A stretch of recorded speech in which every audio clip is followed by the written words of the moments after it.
I don't have a theme for this because it's kind of like an impromptu thing. So I'm just gonna play the intro to the regular show.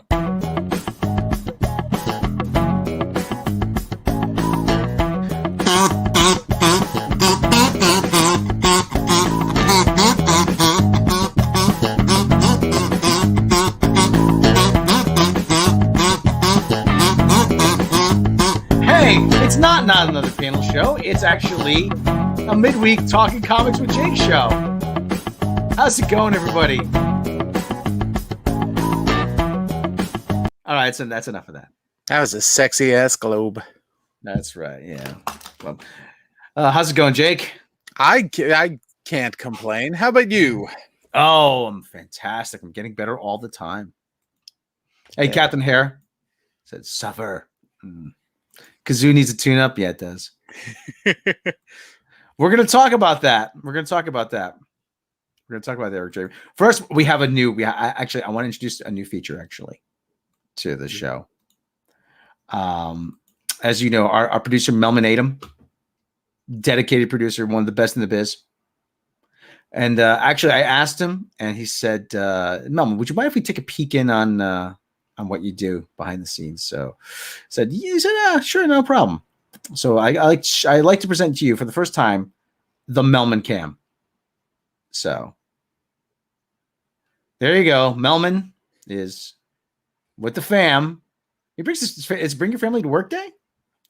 This is definitely like one of those social media posts where people who are introverts and never leave the house like post themselves like out and about.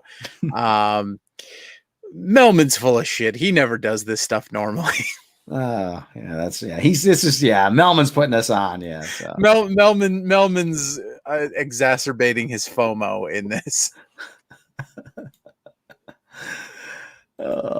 Good old Melman. He's getting a little more salmon on the side. You know, we don't pay him enough. That's true.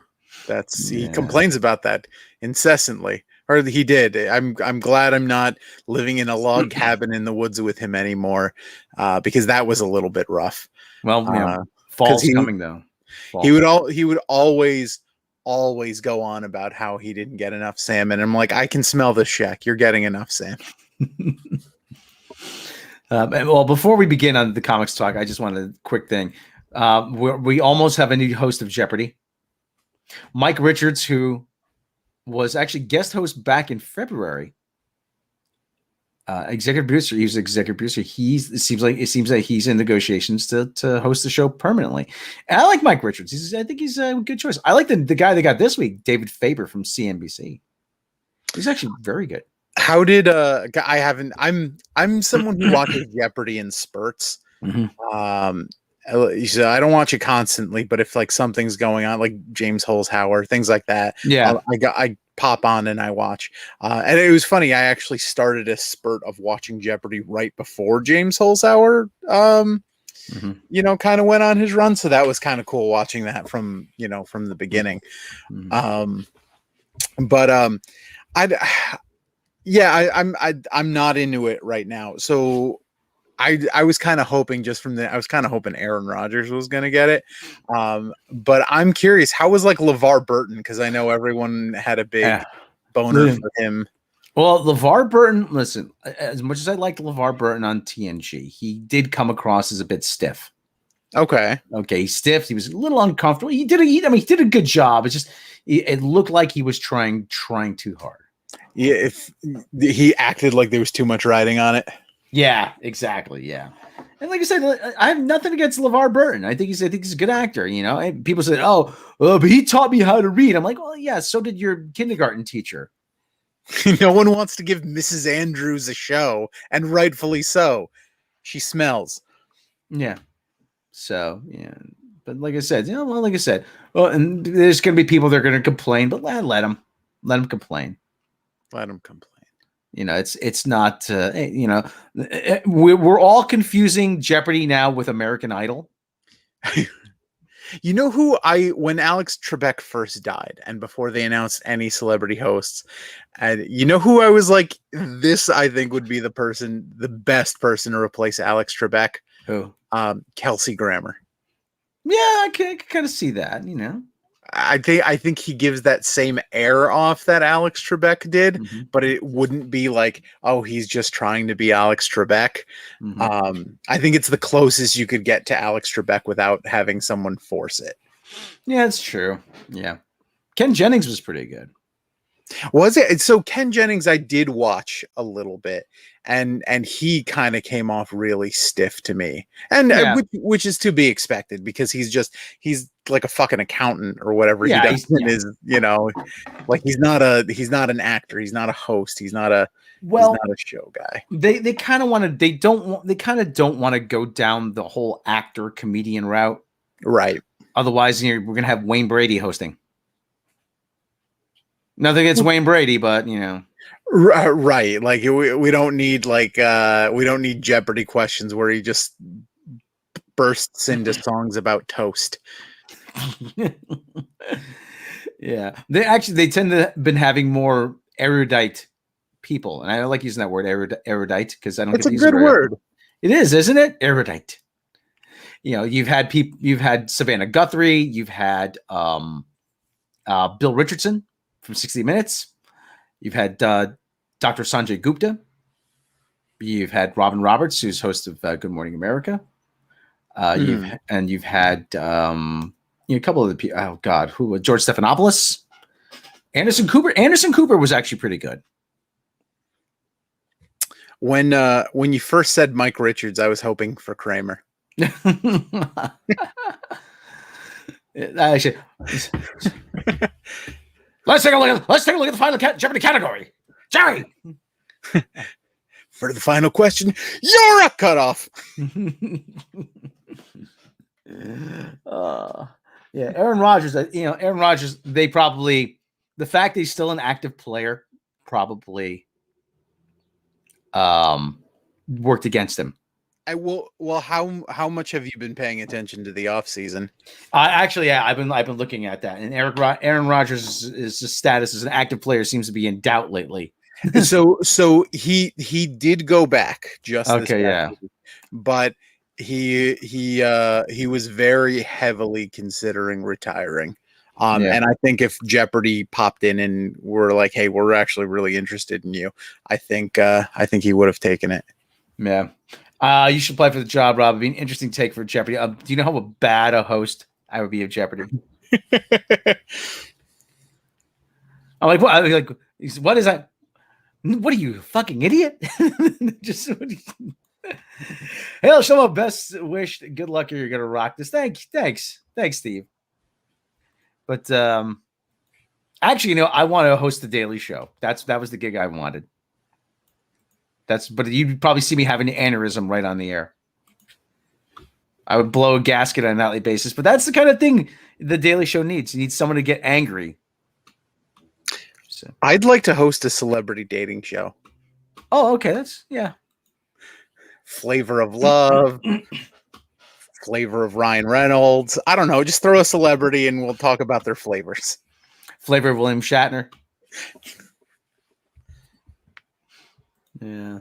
So okay. So Jake, now this we've both read this thing. Now, oh, for God's sake, I got to bring up I want to bring up the cover.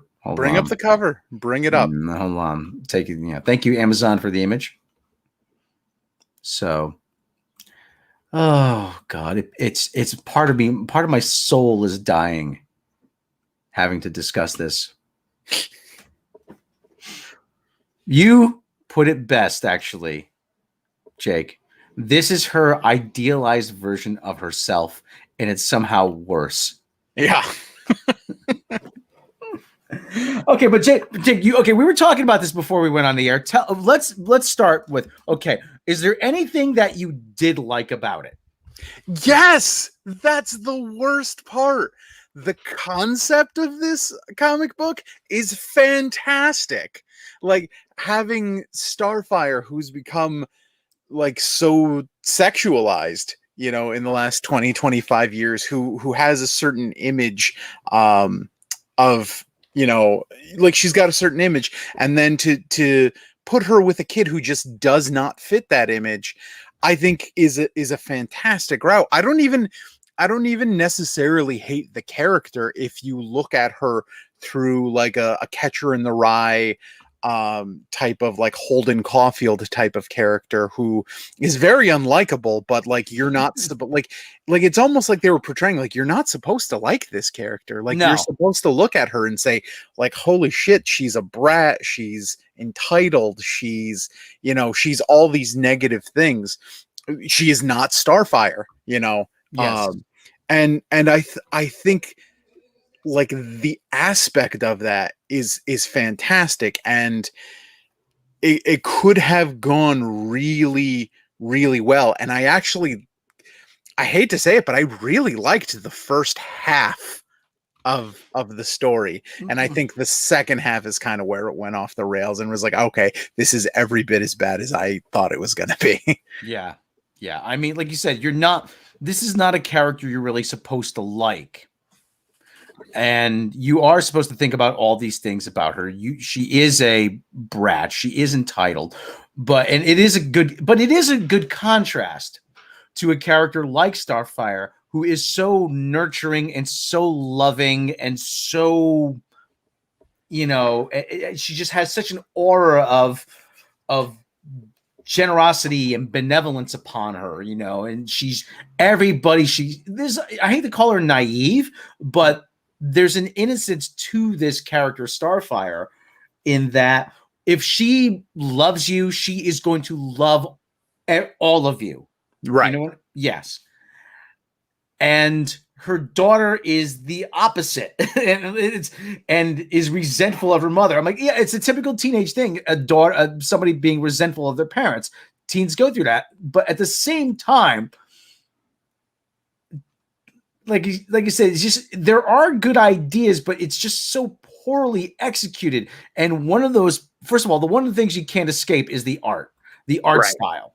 The art style is incredibly bad.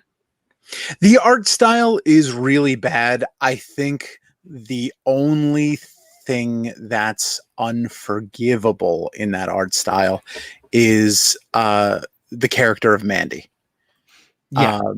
The rest of it is passable, I think. Well, I wouldn't even hate this if they kind of scaled her age back a little bit, and this was kind of like that awkward preteen ugly duckling phase. yeah. But it's not. She's at the end. She's at the tail end of high school. She's where she's supposed to have come out of the other side of, you know, that weird, like, awkward phase.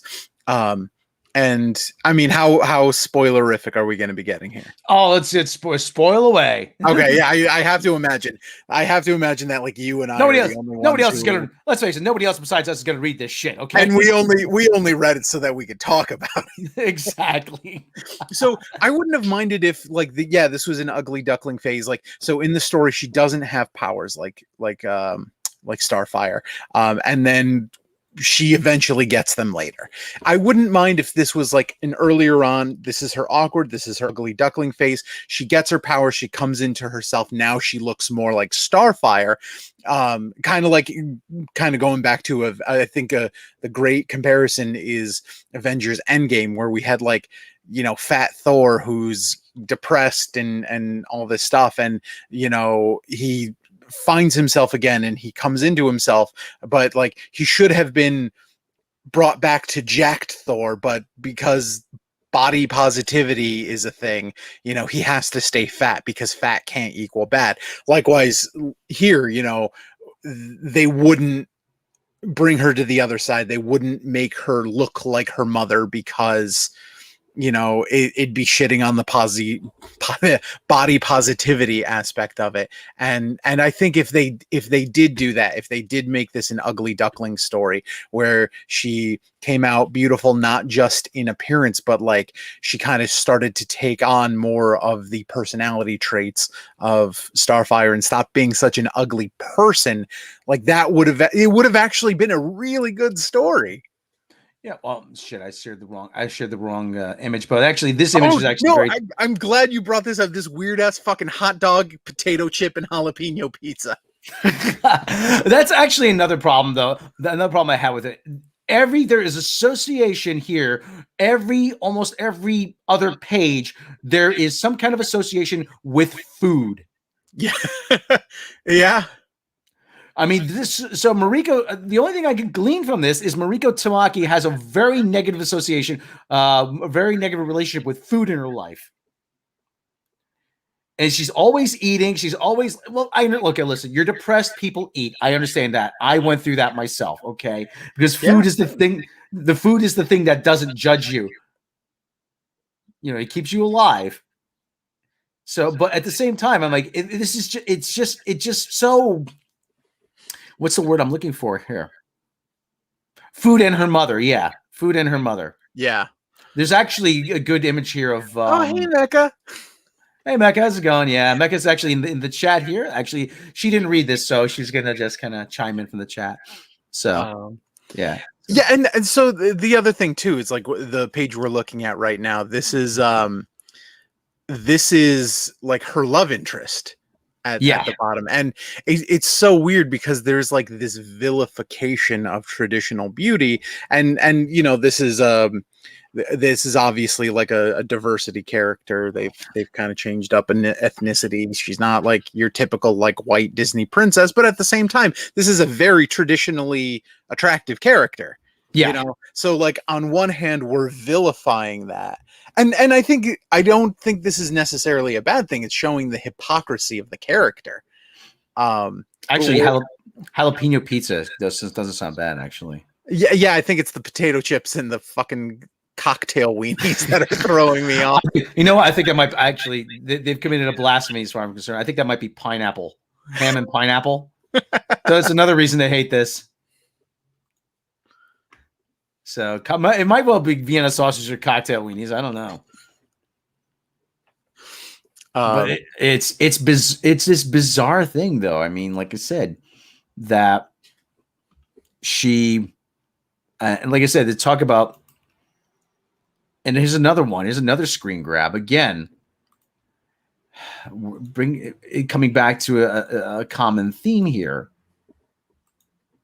So this is the right one here. Hopefully. Oh shit! I shared the same thing. When you share the tabs, you probably should close the last one, so you don't.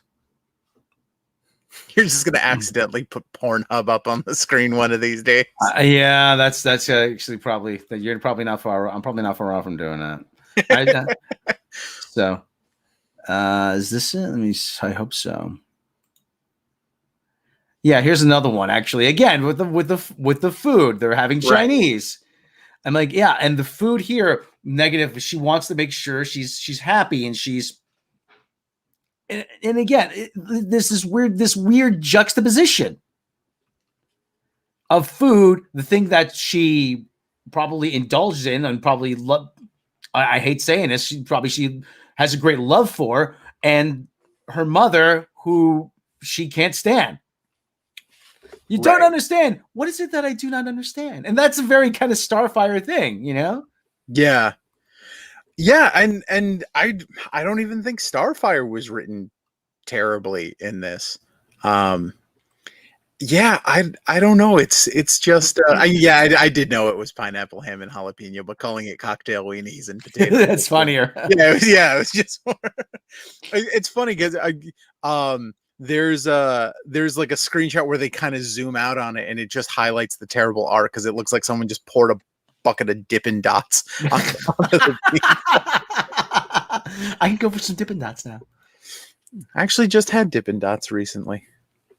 Oh.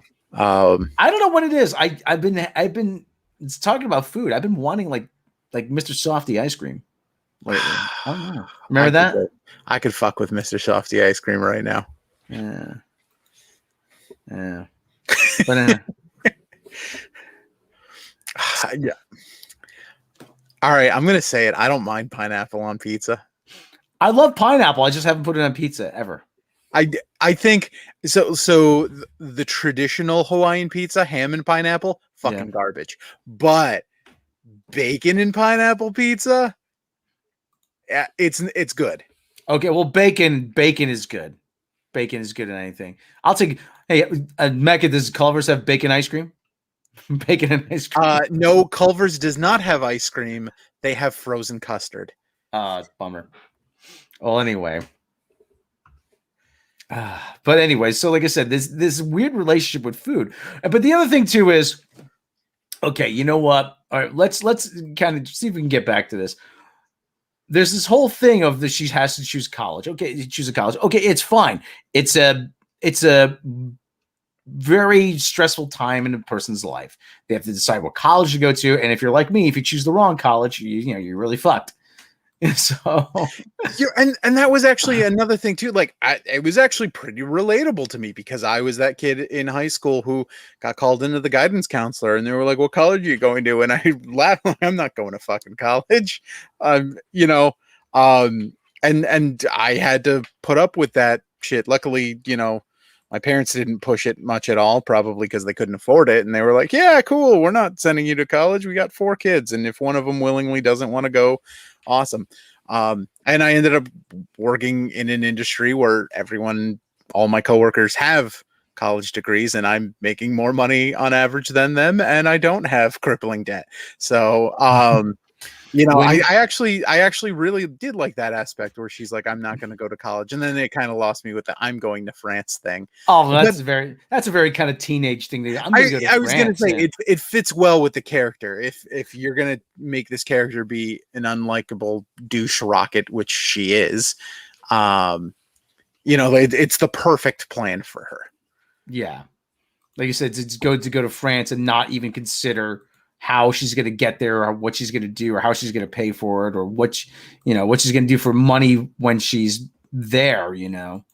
One thing I think this book really missed out on was to create this character and introduce the Teen Titans and then have no bond between her and Raven, because like this character is basically just a dollar store Raven.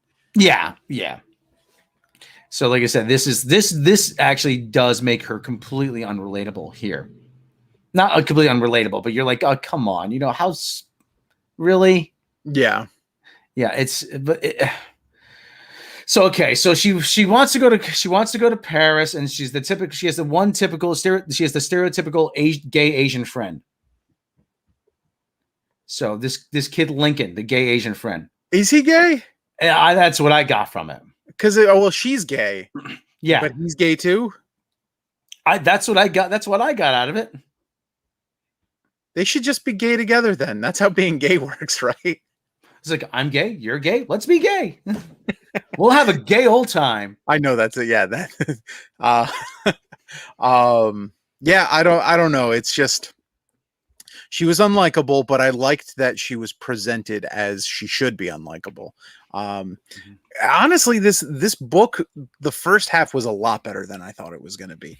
And then where it lost me was when, it was her getting superpowers at the end. That because it kind of took away from the point of the book, you know, and it did kind of turn it into an ugly duckling book, except the ugly duckling stays ugly the entire time and is just accepted for some reason.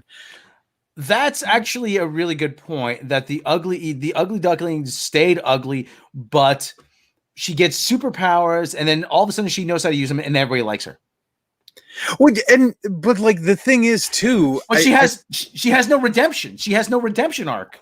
Right. And that's the problem. It's because she is such an unlikable character, and she transforms at the end, but not in the way she should. She doesn't become a better person. She's still kind of a shitbag at the end of the thing. She's just a shitbag with more self-confidence. Yeah. And there's the whole thing. I'm like, everybody's actually she does actually kind of look like a young Leslie Headland. Yeah, she does. The whole thing is, everybody's been then as soon as she gets superpowers, everybody's bending over backwards to please her. Well, so that's the thing too. It almost, and that's actually one of the things I did really like about the book, because like it really painted at the beginning how like she is the author of her own narrative. Yeah, like she's the reason that people do, like if she wanted to be popular, she could, because her mom was Starfire. Like people were opening up to her, people were asking her questions, like people wanted to accept her, but she went down this weird road because she wanted to separate herself, from Starfire. She didn't want to be the popular person. Like that was her own choosing. So I don't even think it's one of those like nobody liked her until she got superpowers. They very clearly did when they were going through like her elementary school years. It's just she was an unlikable douche rocket, and she went out of her way to be an unlikable douche rocket. Yeah, I mean, oh yeah, Tyler, this is definitely a self-insert character. But as we said before, the self-insert is somehow worse. Yeah, it's not even unless she was sitting there like thinking like, I wish I was even more unbearable than I really am. Like I don't see how this is an idealized version of herself. Yeah, it's and she immediately knows how to use her powers right out of the gate. Well, they allude to later on that, oh well, I need some practice, but she knows enough to defeat Blackfire, whatever her name is. Yeah, Blackfire, who has had her powers for a long time. Yeah, who's actually got a kind of a hot bikini on here, but we're not supposed to objectify her, are we? And that's the other thing too. Like this is like the. Oh, see, what's the message you get here? Oh, see, objectification. Oh, look, I'm very comfortable with my body. That's bad. I'm very uncomfortable and I hate my body. That's good. Yeah. Yeah, there definitely is a little bit of that in there. Yeah, she resents her mother for being beautiful and for having the confidence to walk around. But she's a Tamaranian though, and the thing is they get their power by absorbing sunlight. So of course they're going to walk around practically naked. Right. But that's bad though. Oh, that's bad. How dare you feel good about yourself? Right. You're supposed to hate your body just like I hate mine. They never get into who her dad is either, do they? Well, they kind of allude to that there's a panel at the end, which I don't have. They kind of allude that it's Robin or Nightwing or whatever. That's not Robin's kid. That's Gorilla Grodd's kid. I thought maybe Solomon Grundy's kid or whatever. No, Solomon Grundy want pants too. More like Gorilla Monsoon's kid. Oh, right in the breadbasket. Let's talk about wrestling now. I'm fine with that. We're kind of running out. We're gonna have to fill time here anyway. Was she born on a Monday? Who knows? Who cares? Who the fuck cares? This is a ridiculous thing. Christened on Tuesday, pizza on Wednesday, Chinese on Thursday, bagels on Friday. This is why I have Jake back on so often. I can go for bagels now. Every time you say something, Jake, I'm like, I can go for some bagels. I can go for bagels. I hate to say it, this character makes the Bat family seem downright cheerful. But the other thing too I didn't get was the whole, like I said, the resentment towards the Teen Titans. This is someone who probably grew up around the Teen Titans. You'd think she would have she would like at least one of them. Right. Specifically Raven, who is the exact same personality type. Yeah. And that was and then there was that whole thing where like her girlfriend there went over the house and took a selfie with the Teen Titans, and that was like this huge grave offense, which like I get that, like, all right, it's a shitty character and she would get mad at something like that. I don't like that at the end of it, once she when she should have had that redemption arc, and she should have told her friend, like, hey, yeah, I was being shitty. All you did was take pictures with people that, you know, everyone would have taken pictures with, and I had no right to get mad at you about it. The other person had to apologize to her and be like, I knew I was being a dick when I did this. No, you weren't being a dick. You were being normal. Oh my God. Why do you have to take pictures of them? But like they're so special. Like, yeah, they've saved the universe like how many times over? Yeah. Oh my God. They're not there. Oh my mom hangs out with them all the time. Oh, Mom, why do you have to bring your super friends over? That was legitimately, Mom, why are you still here with all your stupid super friends? Why don't you take this shit to the Hall of Justice? So, hey, well, we got a minute. Actually, let's check back in on Melman, Melman and the fam.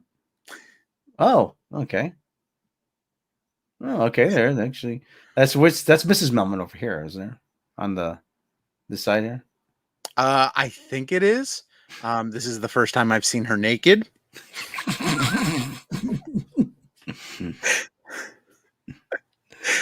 It's a regular occurrence for Melman, but Mrs. Melman, this is a new one.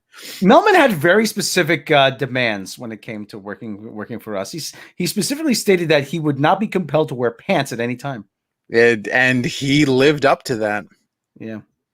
So I mean, I miss like when he tried at first and he would put on like the shirt and tie at least, but yeah, I don't know.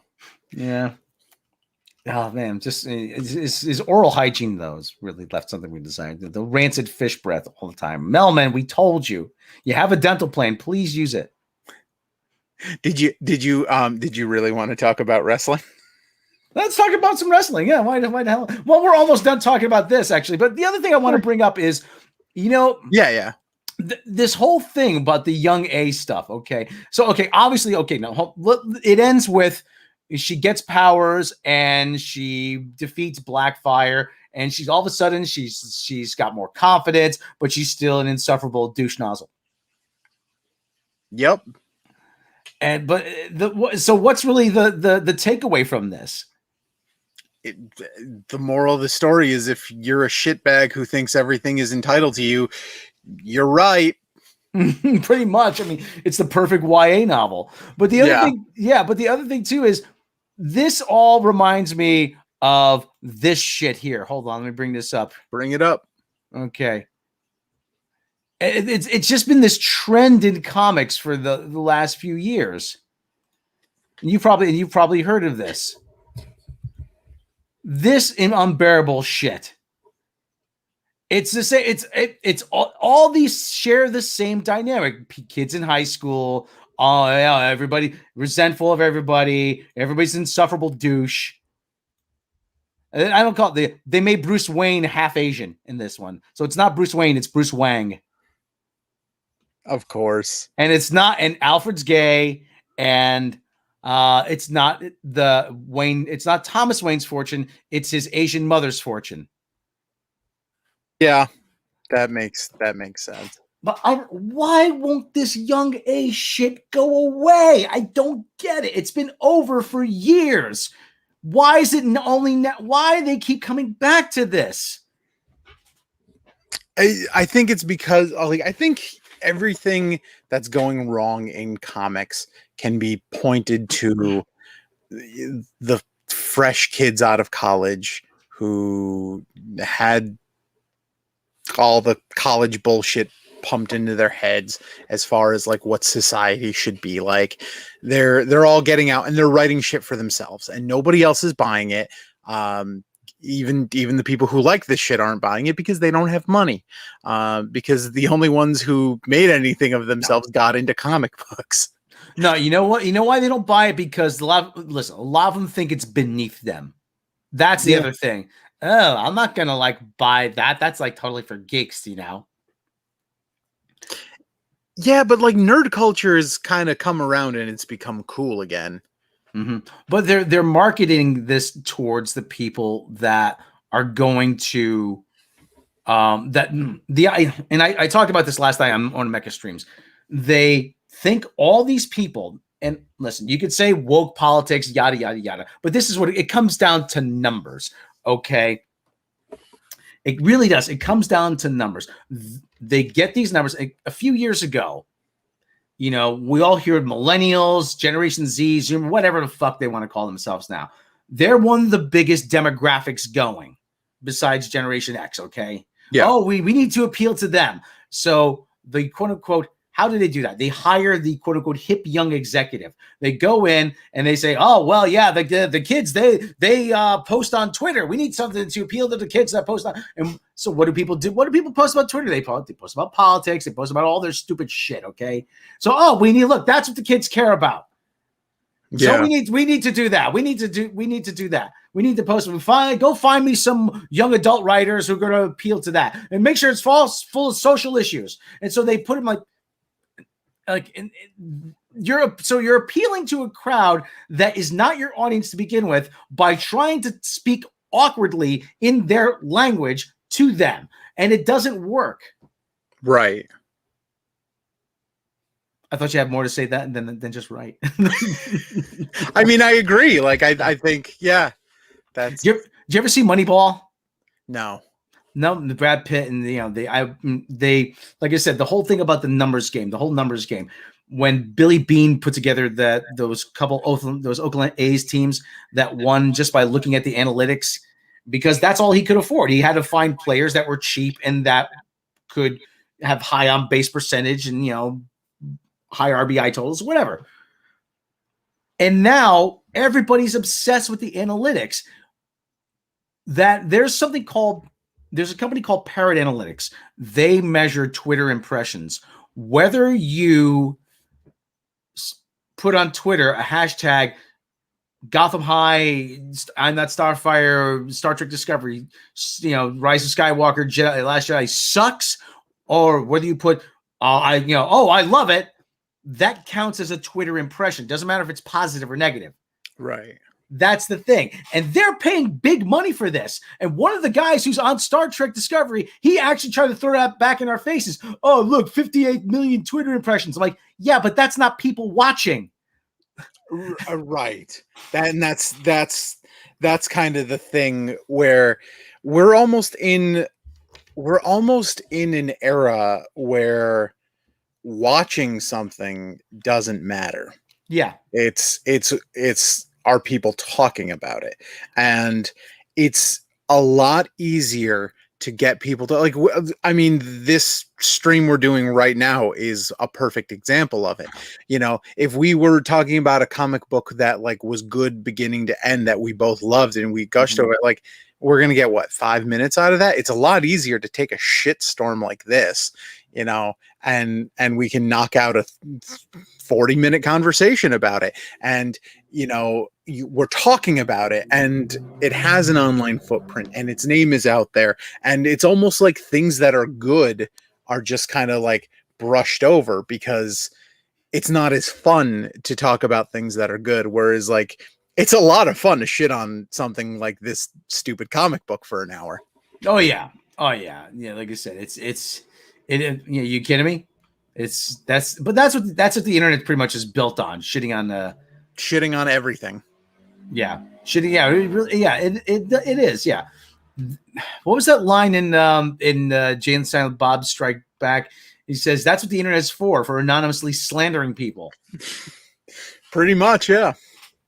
Yeah. But this is the other thing I noticed too, is the whole dynamic again of everybody being in high school. These are people that are writing this who haven't gotten over that, apparently. And it's all the same shit. Ms. Marvel, as I call her, Fisty McGee.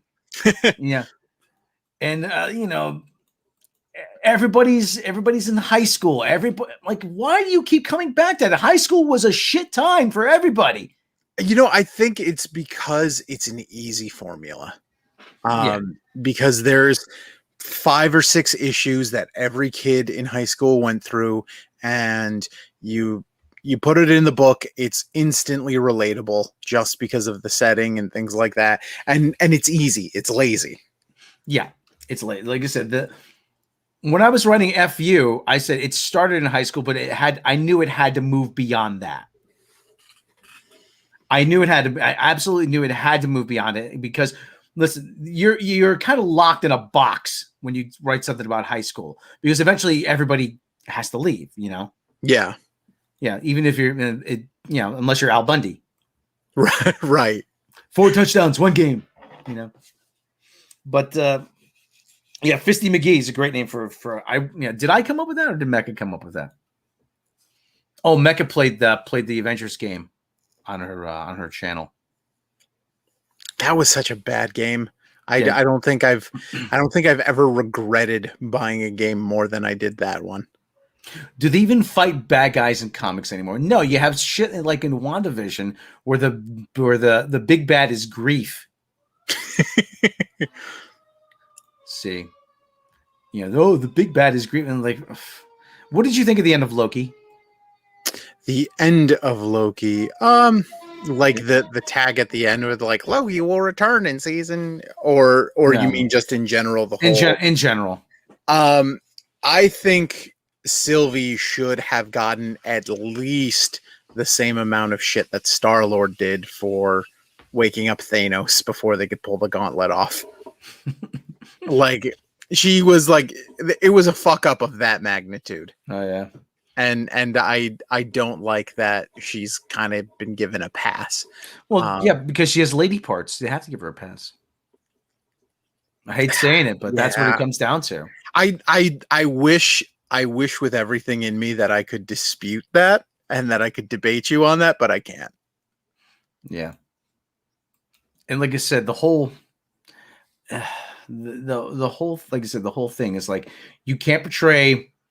And well, like I said, in this I Am Not Starfire thing, you can't portray anybody who's female in a negative light. Right.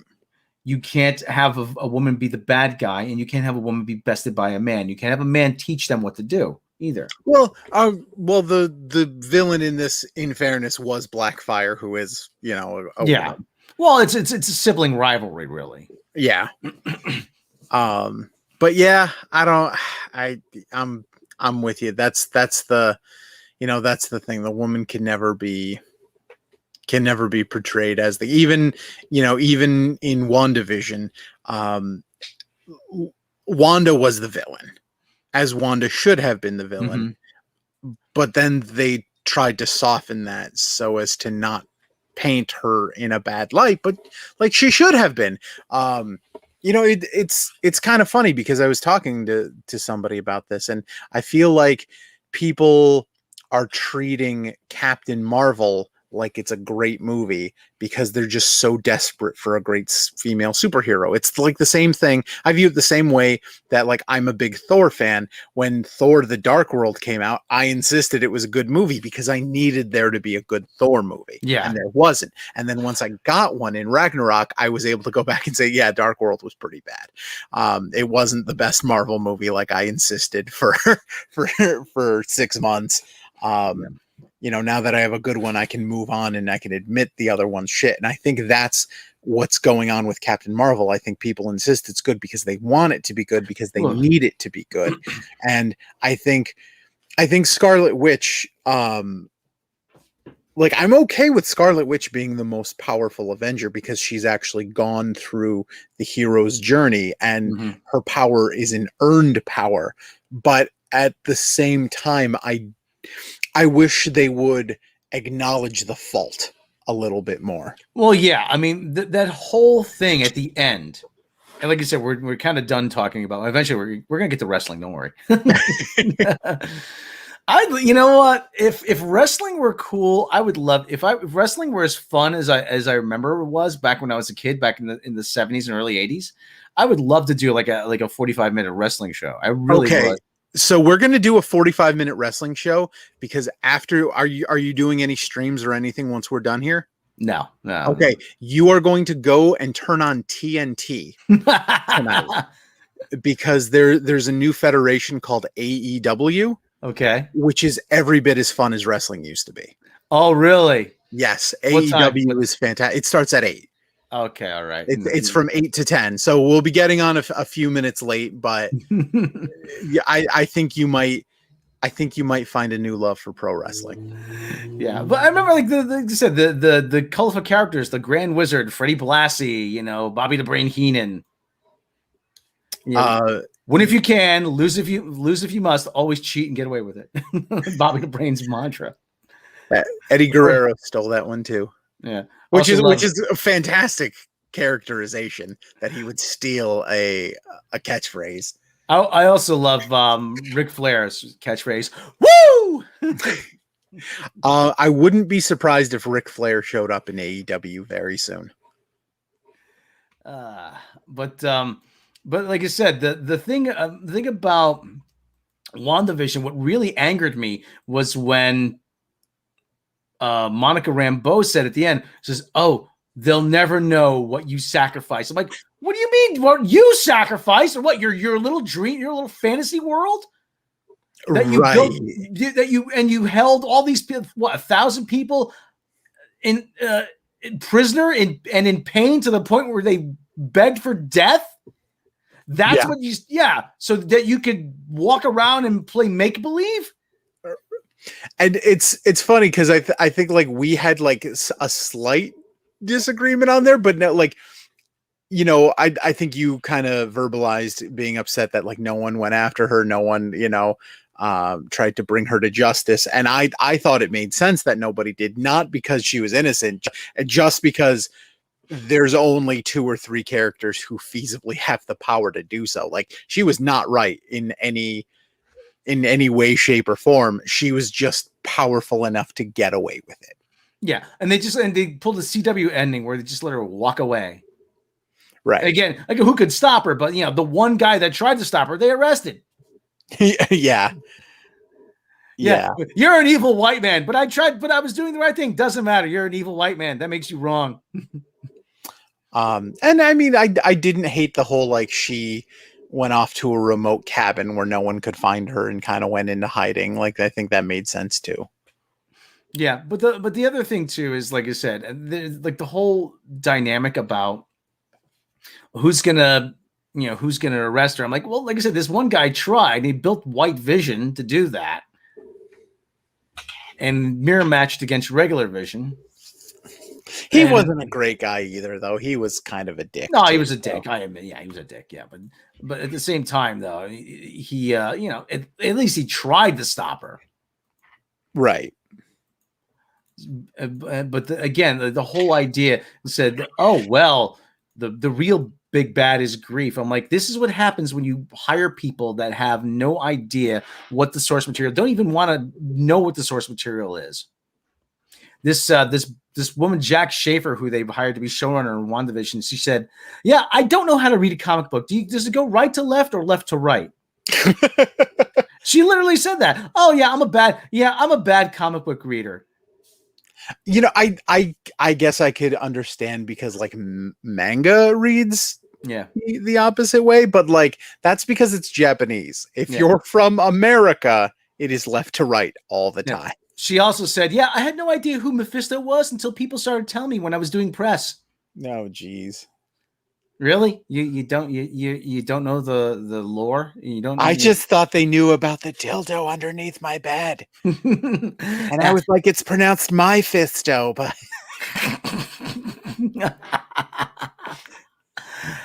why does Slow-Mo call this girl Fisty McGee? Ooh, that sounds so sexy. Fisty McGee. Oh God. All right, we're coming up on 8 o'clock here. So AEW. Okay. You're not going to know. You're not going to know most people. They do have a few people you might recognize in like manager roles: Jake the Snake Roberts, Arn Anderson, Tully Blanchard. But for the most part, they're younger guys. But it's fun wrestling. Okay, let me tell you something, McMahon. That's what I miss. Jesse the Body. Yeah, let me tell you something, McMahon. The interviews, McMahon. I never forget when Magnificent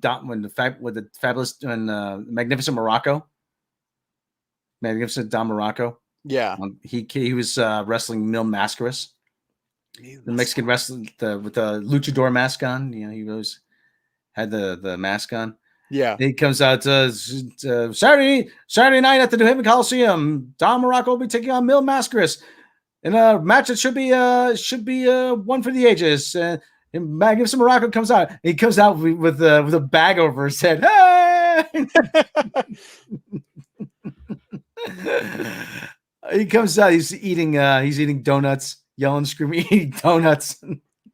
So a funny Mil Mascaris story. He was in, they actually booked him to be in one of the Royal Rumbles. You're familiar with the Royal Rumbles? Okay.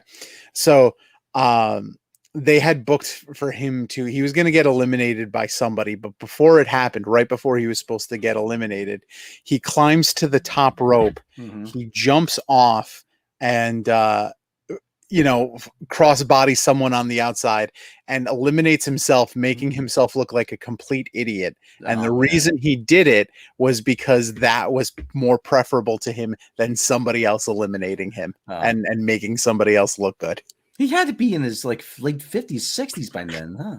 He was definitely a little older. Yeah. He was always fit. He had a remarkable amount of athleticism. He did, yeah. Yeah. My brother Dave would always say, "Oh, these guys are athletes." I'm like, "Yeah, King Kong Bundy's an athlete, really?" I mean, bowling is considered a sport, and he looks like he could do that. Oh man, yeah.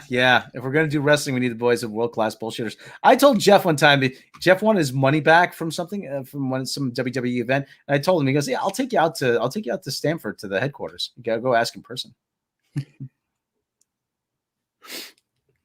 That'd be funny. We would have to tape the whole thing. Yeah, let's do it. I don't know if I'd want to go to any like WWE stuff. They're I don't know. They're upsetting me. Yeah. All right. What do you say? We want to wrap it up. I think an hour is about as good as I think so too. I think this is good. We can push the wrestling talk to like the next time.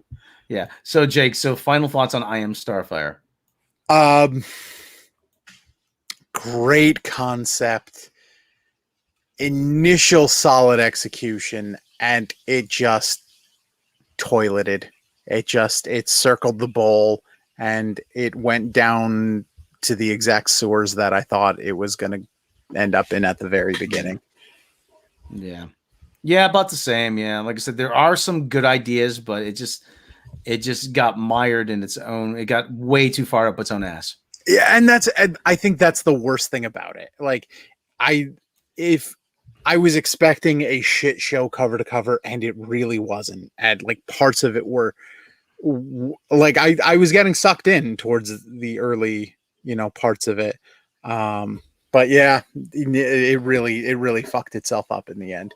I wish that I was on here saying like I was completely wrong about this book, and I was getting ready to say that, but nope, I was right. It's exactly what I thought. Yeah, it's exactly what you thought it was. Yeah, it's exactly what you thought it would be. That's it didn't surprise you, didn't do anything. But this I would say this bumper always surprises you.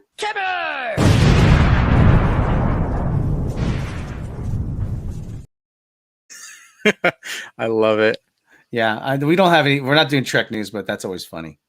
All right, everybody. Jake, what do you got coming up? Coming up, more stand-up comedy stuff. Actually, the podcast I was on last week just dropped today. Yes, offense. You can actually find it on YouTube too. They upload it there. Podbean, Apple, all the funny things the kids are into these days. It's all on there. Yes, offense with Alex Tomaselli. Yes. I could have Johnny Benson on one of these. You should have Johnny Benson on here. And actually, I did a podcast like months ago that just got dropped too. So I'm on 2 podcasts this week. And oh shit, it's gonna. I think it's the 1,000 Comics podcast with Matt Heath is the other one that dropped. So I'm on that. I went and I recorded it at his house, and there was a crackhead sleeping in his hallway. So we talked about that for a little bit. So that was fun. I want some crack. That's probably what he would have sounded like if he wasn't sleeping. Yeah. You wake up and Tyrone Biggums is in the hall. Lord. And of course, you can find me here. You can find me over on Mecha Random's channel. You find me in a whole lot of different places. So let's check in with Melman and the family just one more time. Yeah. Your nude family vacation. Yeah. Who knew? Hey, Melman's letting it hang free and easy, you know? So. Oh, wow. He's got some cousins out there. Yeah. So enjoying the salmon. It's good salmon. So who knew Melman was into that kind of thing? I mean, I did. Okay. All right, everybody. That's it. I'm going to go check out AEW. We'll catch you next time.